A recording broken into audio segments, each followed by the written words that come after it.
In this lesson, we're going to be talking about the human energy field and how your awareness that there is a field around you and how that field reacts to those around you can help you to have more vitality, to feel more loving, to be in a better mood at any time throughout the day. First of all, let's talk about that field. There are some people who can actually see this field. You might know this field as the aura. The reason I'm calling it the human energy field is from what I read about it in a book by Dr. Valerie Hunt. She's done experiments where she connected patients in her laboratory to machinery. One was an EEG that measured brain waves. Another piece of machinery tested skin and muscle responses to stimuli, an electromyograph, big words. And then she brought in people who could actually see the human energy field. What was interesting was that those aura seers who could see various colors in the human energy field would relate what they saw, and the readouts on the machinery that Dr. Hunt had in her laboratory directly correlated with what these people who could see auras were seeing. Now, the machines didn't relate a color such as green or blue, but every time somebody who could see an aura would see green, the machine would have the same type of readout, and same for different colors. It corresponded every time. Dr. Hunt found out some interesting things. She found out that the human energy field responds to stimuli before the brain. For example, if she would set off a loud bang around an unsuspecting patient, the telemetry showed that the human energy field responded before the brain, as if they're separate. And of course they are, because basically the human energy field represents your spirit, which is completely separate from the brain. That's what we've been talking about. It's your energy field that survives the death of the physical body. It's your energy field that is so sensitive to the vibrations around you. I'm going to show you how it constricts, just like we were talking about with that hose the last time, or sometimes how it can become too enervated. But you can control the state of your energy field. What I'm talking about now are the energy centers within you. These are known as chakras. Some people say there are as many as 13 energy centers within and outside of you. I'm going to just focus on the 7 of them. The first one at the base of your spine, associated with the color red. The second one in the abdominal area, and it's associated with the color orange. Then you have the power center in the solar plexus, associated with the color yellow.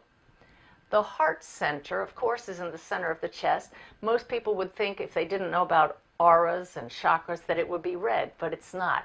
It vibrates in resonance to the color green. If you visualize green, the heart chakra is in resonance with that.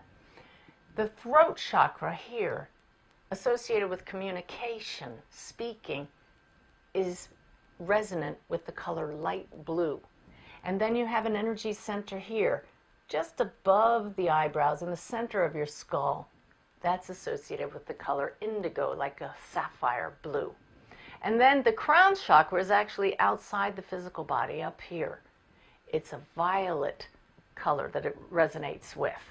These 7 chakras, when they are balanced, when they're allowing the light force to flow through you just right, will allow you to feel energized, happy, feeling good. Now, are there times when you might wake up in the morning and it's a beautiful day and everything is right with the world, but you're just out of sorts and you don't know why? I'm here to tell you, you probably had a bad dream, and something in those subconscious thoughts caused some kind of constriction somewhere within the flow of energy within you. One of your chakras is probably a little bit out of balance.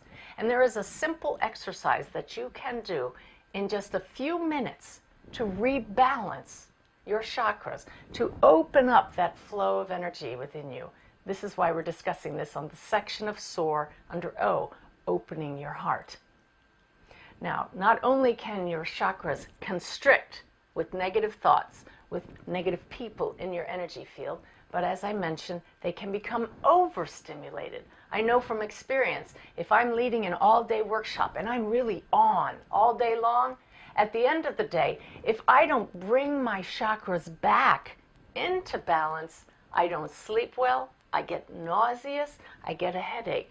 That makes sense to me that I would become nauseous because the power center right here in the stomach is overstimulated. Each of these energy centers regulates the exchange of energy between the spirit aspect of you and the physical aspect of you. So if any of these chakras are regularly blocked, this can result in illness or dis-ease in the physical body in the exact area of that chakra. For example, the second chakra in the abdominal area is one related to relationships. So people that have had trouble with family issues and relationships may actually be prone to issues in the abdominal area. People who always had trouble feeling and expressing emotions may have heart issues. You see how these are all related. I want to tell you, when I first started getting into chakras, I wasn't sure if this wasn't one of those woo-woo things. And I was sitting in meditation one day, praying to my guides, to Sanaya, should I be paying attention to chakras? Is there really something to this? And I opened my eyes, and I have this beautiful angel statue that I meditate with her beside me. And I looked up, and the light was coming in through the shades. I was meditating in my coach. We were traveling at the time. Through the shades, through these holes in the slats where the strings went through the shades, and the lights lined up exactly down the front of that angel, just like the chakras. Now, some skeptics would say that that's just a coincidence, and maybe it was, but I've learned to pay attention, and that really got my attention. It was a direct answer to my question, is there something to this? So I began working with this chakra clearing exercise, which I share with you in the workbook, and I'm going to talk to you about it now. And I used it whenever I noticed I was out of sorts or something was wrong. I remember playing a little sport that we play here where I live called pickleball. It's kind of like tennis on a small court. It's very fast, very intense, and it can be very competitive. And I was a newcomer, and I got matched up with these two men who were just out to win at no cost. It didn't matter they were playing against a woman. It didn't matter that I was new. They were slamming that ball at me. I felt like I was under attack. By the end of the game, which I lost miserably, I was feeling really weepy. Now, before I had become aware of chakras, I might have thought maybe I'm just upset because I lost. But I knew that wasn't it. So I told my husband, Ty, please excuse me. I have to go clear my chakras. And I left the courts and I went to the recreation center nearby. And I sat on the porch all alone in a little chair. And I went through this process where I visualized each of my chakras, one after the other. And I visualized the color associated with each of those chakras. And I have to tell you, right away, as soon as I got to the first chakra, the red one, I felt a blockage. It didn't feel red to me at all. It didn't feel open. It felt clamped shut. That makes perfect sense to me because the first chakra is associated with safety and security. And certainly, I was not feeling safe when those men were attacking me with that pickleball. So all I had to do was visualize it, fully open, fully balanced, visualize the color red, and it's like unkinking that hose. I felt an instant sense of relief. Then I moved up to the second chakra. It was also blocked, and I just visualized the color orange, and I told myself I am safe, I am loved, and again, it was as if taking another kink out of that hose. I moved up to the solar plexus chakra, then the heart chakra. Everything else felt pretty good to me, but I balanced them out with that visualization of seeing the yellow color and the green and the light blue and the indigo and the violet, very slowly with each one. By the time I opened my eyes, and only about 5 to 10 minutes had elapsed, I felt like a completely new person. My equanimity had been restored. I was ready to go back and play another game, but not with those same two guys. I went back and joined my husband, And I was literally able to go up to him and say, she's back. And this can happen to you too, once you learn how simple it is to clear the blockages within you. But that takes awareness. Catch yourself when you feel grumpy, crabby, listless, lacking energy for no reason. Even if you know the reason, this is helpful. So you might be asking, but what if I'm not sensitive enough to notice where the blockage is? It doesn't matter. You just spend an equal amount of time going through each of the 7 centers in order, visualizing them perfectly balanced, not blocked, not overexpanded. And you have just taken control of your energy field. You have opened your heart and all of the other energy centers to your benefit and certainly to those around you. Now, how often should you do this cleaning?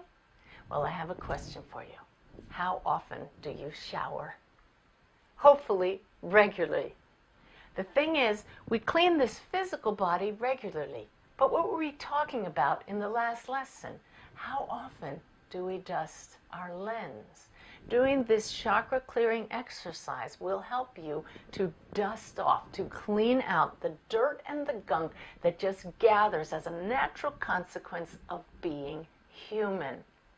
Remember, you are spirit at all times. You're temporarily a human. While you're here, you're gonna get dusty. Use that as often as it takes until you become very familiar with the process. It will take you 10 minutes to listen to it, but once you're used to what it takes to clear your chakras, you can do it anytime, anywhere, even without the recording, in as little as 2 minutes to bring yourself back to full vitality. Have fun playing with your energy, but be aware of how you feel from moment to moment.